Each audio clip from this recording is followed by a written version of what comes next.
RevOpsAF, the only podcast for people who are RevOpsAF and want to learn all about things that are RevOps AF. Our goal is to give the revenue operations community, that includes marketing, sales, and CS, for any of you not paying attention, the skills needed to accelerate their careers. Welcome to today's recording. I am one of your co-hosts, Camela Thompson, and I am joined today by Shantanu Shekhar. Delighted to be here. Absolutely delighted to be here. Please tell us a little bit about yourself, where you're located, and what you're up to these days. Great. So I'm probably one of your first European podcast guests. I'm based in the sunny shores of Ireland in Dublin. And yeah, I know that's for those of you who've been to Ireland, it's definitely not even right now in the middle of summer. It's a little bit gray and cloudy, but it's good.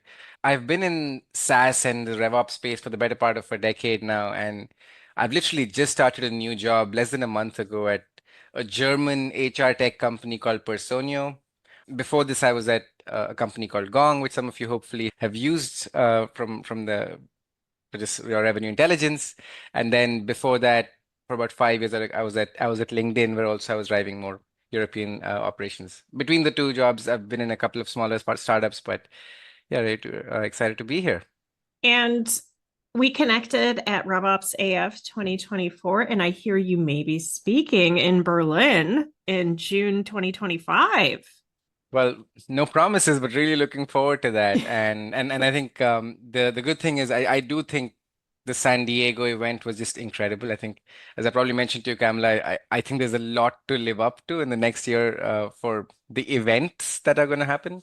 But yeah, I absolutely loved San Diego. It was a fantastic way to just get a chance to meet other RevOps practitioners from around the world, and delighted to continue that over the next year and forward. And one of the things I loved about the conference is there were so many different opinions on what RevOps should be. And it was surprising to me, as somebody who's very rigid in my definition of what I think it should be, but really enjoy your perspective, particularly when it comes to customer success. So can you tell us a little bit about where that passion for customer success comes from? Of course, and I think if I go first, even on the definitions that you mentioned, Pamela, I do think if I even just take an if you ask 5 different RevOps people what they do for a living, everybody's going to say something very differently.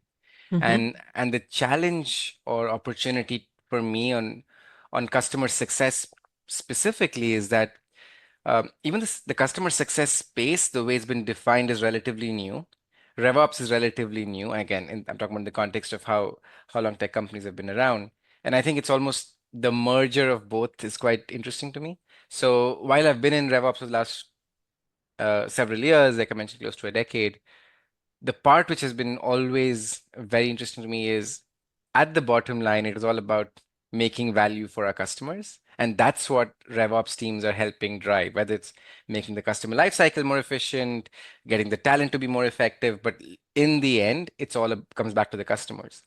And Yeah. and that's kind of what got me very interested. I also dabbled a little bit in the middle of 2023, which year are we in? And in 2023, I also led a customer sales team for a year, working very closely with the existing customer set. And I think there's a lot of great work that has been done in that space, and a lot of value for customers in SaaS that can be driven by having the right operations set up there. Yeah, I completely agree. And I'm biased because I've spent time in marketing, sales, and customer success ops separately. Yes. And I think when you get exposure to all of the different groups, you can see how it's much more like a flywheel instead of that funnel vision that we've all been marching to. Oh, that is so true. That is so true. And I think it's also, and I know that nowadays people talk about the bow tie or the infinity loop and so on. I think there is just so much beauty in getting all the different parts coming together. And unless you've and it's great, Camila, that you worked on each of the three. Unless you've worked in each of these three or in a combined setup, it's very difficult to envision that, because there's this almost element of, well, this is how we do it. This is how we've always done it. And it's difficult to move away from that and see the actual combined power of working as one group. Yeah. And I think that's kind of the magic of RevOps is we have enough distance to have the ability, hopefully, to step back and see what's not working as well and what we need to pivot on because there's a lot of change happening in the market. Oh, that's fair. And I know the statistics. I think LinkedIn brought out a statistic about how the head of RevOps is the fastest growing title. I mean, period. Not just in tech, not just in SaaS, but over the last 5 years, that was the fastest growing title on LinkedIn in the US. So I think there's been a significant movement. It's almost coincided with some of the go-to-market teams coming together under the umbrella of the chief revenue officer, which again I think is fantastic because then you're looking at the customer from one view and being able to bring that almost engine working together is where RevOps coming together is so incredible. And I think, yeah, I would say a movement is probably a good term. I would also say there's fairly few companies which have made this change. There are quite a few who still haven't yet gotten a good understanding of the benefits, so they haven't moved yet to it. But I would see more of that happening in the near future. And that's what I definitely see as well, going and speaking to different executives and team members. It is all over the place. I always say, ask 20 companies what RevOps is, and you'll get 5 different flavors at least. So I would love to stay in philosophy a little bit and then move into more tactical so people can wrap their head around this a little bit more. So philosophy, I would love to get your reaction. I had somebody tell me revenue operations, and they emphasize the word revenue, should be solely focused on revenue generating roles or people who own a number. How do you think about revenue operations and revenue that may differ from that? That's such a good question. In fact, I would say the word revenue, and I know there's so many people say revenue operations could have also been coined as go-to-market operations to avoid this confusion, but now it is revenue operations. We're sticking with it. I know a lot of people. I'm looking at Andy Moat here as well, who goes with go-to-market ops. But I do think the reason why it's such a misnomer is people tend to think of revenue as just sales, but it is the customer success teams. And again, the bigger your SaaS company becomes, the bigger tech companies, there's actually probably more dollars of revenue sitting within the customer success organization. And obviously, marketing is enabling both. So I do think across the 3 teams, essentially, you are driving revenue. The challenge, obviously, has been historically people have thought of sales as revenue. A lot of chief revenue officers even in the new world where they might still just have sales, they're not really go-to-market leaders yet. And that to me is a huge opportunity and a huge opportunity for education because in the end, the bottom line is that your revenue is split and worked across these 3 different teams working together. And unless they're working together, you're not going to get the benefits that you might get and the value you might add to your customers in the same go. So yeah, so probably a bit of a misnomer, as I say, but I do think there's ways you can go around it. So calling your teams go to market is one thing. So I've recently the company I've joined, Personio, we've actually brought our historical sales and customer success teams together into one organization. And we're actually calling that combined organization as the revenue and success org, also trying to bring more of a inclusive focus on both sides. Well, and I think it's a mistake to think of revenue as just net new revenue. There's also recurring revenue or net retained revenue. And that's going to make up the bulk of I totally agree with you that ignoring that arm, whether they carry a number themselves or not, is problematic. Yes. The angle I take here is, having had exposure, there is so much opportunity that unfortunately isn't tapped into so often between marketing and customer success. Because customer success can see, feel, touch what the customers are doing and understand how they view value and ROI, which is a great talking point for those marketers. Have you had any success or recommendations on how to get those teams talking just a little bit more? Oh, absolutely. I think, and I think, and I'd almost go with an analogy of think of most things that require people working in unison together. I would say if you go back in time, it's how we started transport overseas through ships. If you go even more recent times, aeroplanes, and there's so much work that has been done in just terms of improving communication across different teams coming together. So communication is absolutely central, Cameron. I'm glad you brought that up. It's absolutely central in getting this together. So the two things I've seen work really well is number one, I think just creating what I'd call a forum for intersection of these teams together. Now, even if you've not got a true revenue org or a true go-to-market org working together in one team, how do you get your marketing, sales, and customer success leaders or even the operating team come together? And I would even add a few more players there. If you have finance, if you have a few other players, just how do you bring all of these in almost a council or a group together where you're creating that shared intersection? That's one. And second, I think there's an element of I don't and there's this book called Measure What Matters, and I don't know if you've heard of that. It's from John Doerr, who's obviously he was one of the early board members at Google, and Google talks about how OKRs help shape that forward. So there's not a plug for OKRs specifically, but something like an OKR which you're almost owning and going towards as one team, almost like a shared goal. So shared goal and communication, I think that's so critical. And how do you drive that language then through the organization would be huge. I, that perfectly stated. So let's move to the tactical a little bit. And for the people thinking, no way, there's too much specialization, there's too many different roles. Let's talk about different company sizes and what we Yes. mean by Yes. combining the teams. Absolutely. And again, you're right. And maybe let's say we take less than $100 million, or even from early stage to let's say series B, C in one cut, 100 million to say a billion in one cut. And obviously there's $1 billion plus there's a different world altogether.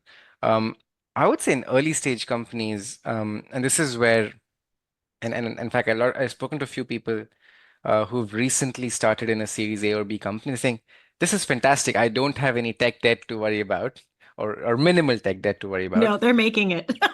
Exactly. Exactly.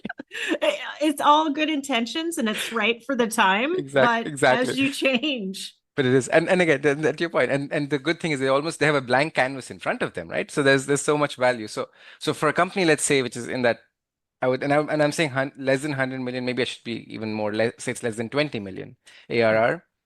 You can easily go into your point, go in and define what it's like.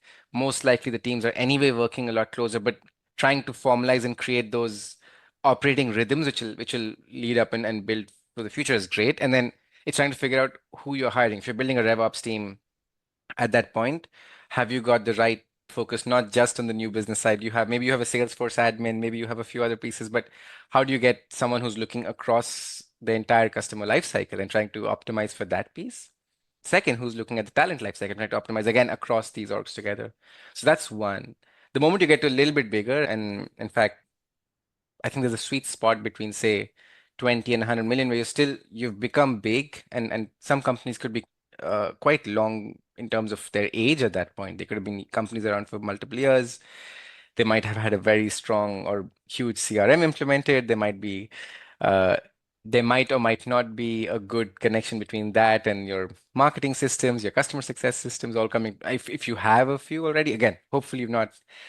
At that point, I would almost encourage whoever's coming in to take RevOps to almost take a blank page approach, even though it's not a blank page, Yes. because it's relatively easy to roll back some of the changes at that point. Again, with the piece. The third one gets tougher, right? And that's where, in fact, I'm in that phase where I've come in and like any textbook will tell you about joining your first few days, you're obviously in that mode of listening, learning, and figuring out what to do. Let's say in the company size of between 100 million and 1 billion, it's a big swath, but let's say in that, and the company I've joined is actually in that range. In When you have so many processes, systems built over time, there's probably things which are working in a certain direction, and you almost there's a separate sales engine and a separate existing customer engine. And hopefully marketing is working across both, trying to bring them together. So tactically, the three things which, again, I'll probably be able to report back and say if it worked. The three things the approach I'm taking here at least is, number one, almost try to understand the status quo on where we are and what's working, what's not, because quite often there's probably pockets of excellence from one you can take into the other. And it is possible you find across both there are things that you just don't need, and there's duplication of effort, especially from an ops perspective. Second, I think the biggest piece to get right is data and how you report it. At that stage and age, and I'm seeing this in my company, it is possible you had very different reporting cadences and data definitions, and even how you might have. I see you. I Different see. data definitions. No. Oh, exactly. We all agree this is the pipeline is looked at. Okay, but that's it, right? And how do you bring those together?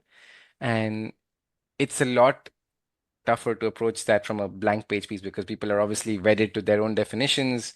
Someone might call churn as churn, someone might call something as contraction. So how do you bring all of that together? And then the third piece, which I think is important here, again, almost thinking about the time to value for the combined org. And this is actually I just spoke to someone senior within the company who said you can try and you have to build for where you believe this org has to be a few months from now, a few years from now.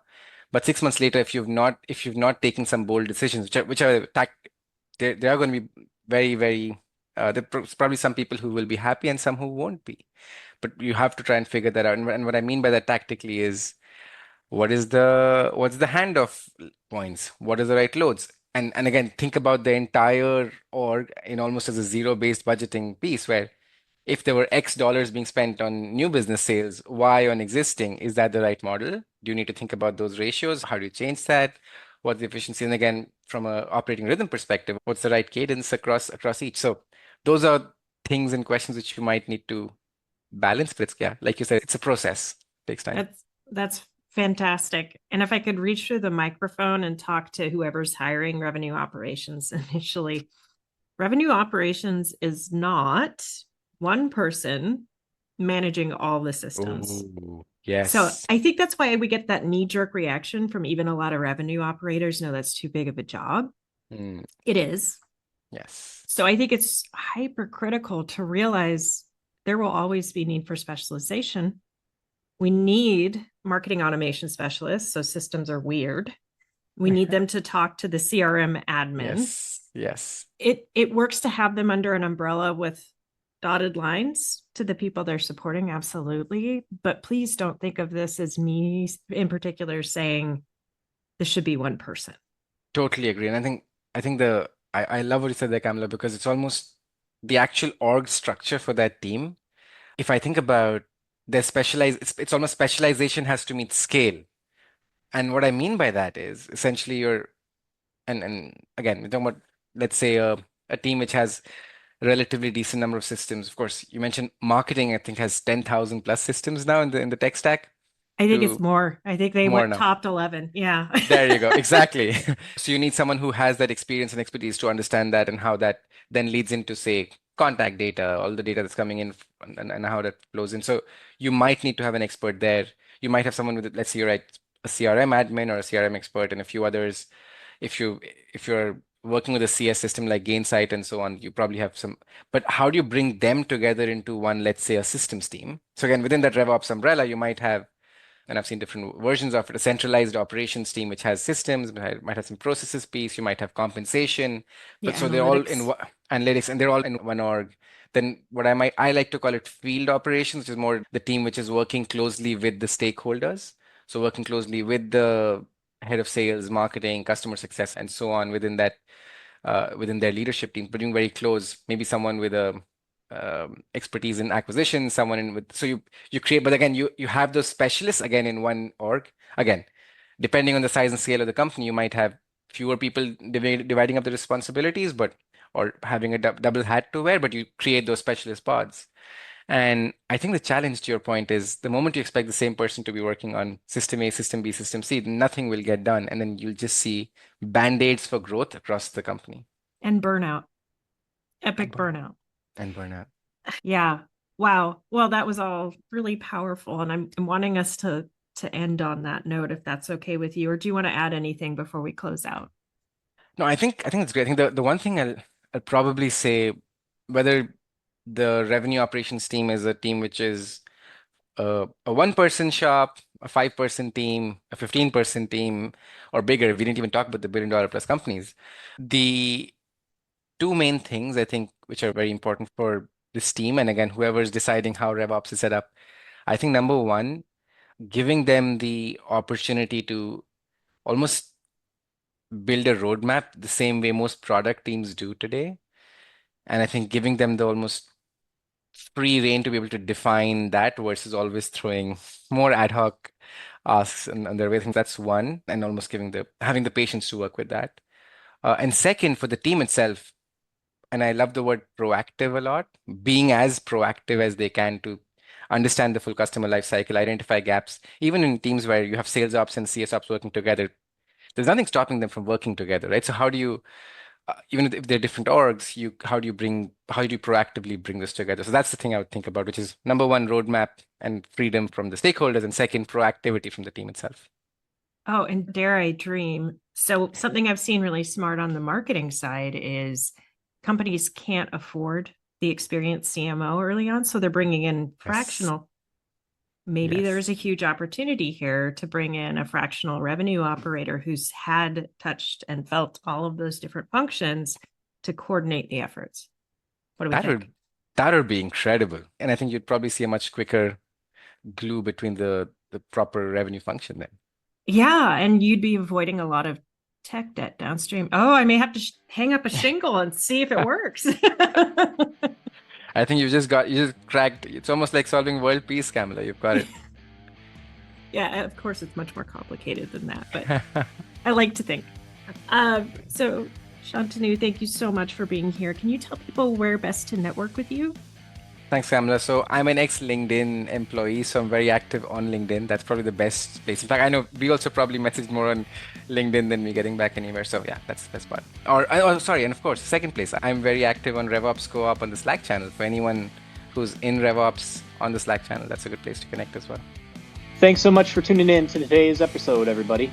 For more great content like this, join our community at RevOpsCoop.com and check out the links provided in the show notes. Keep it RevOpsAF, y'all.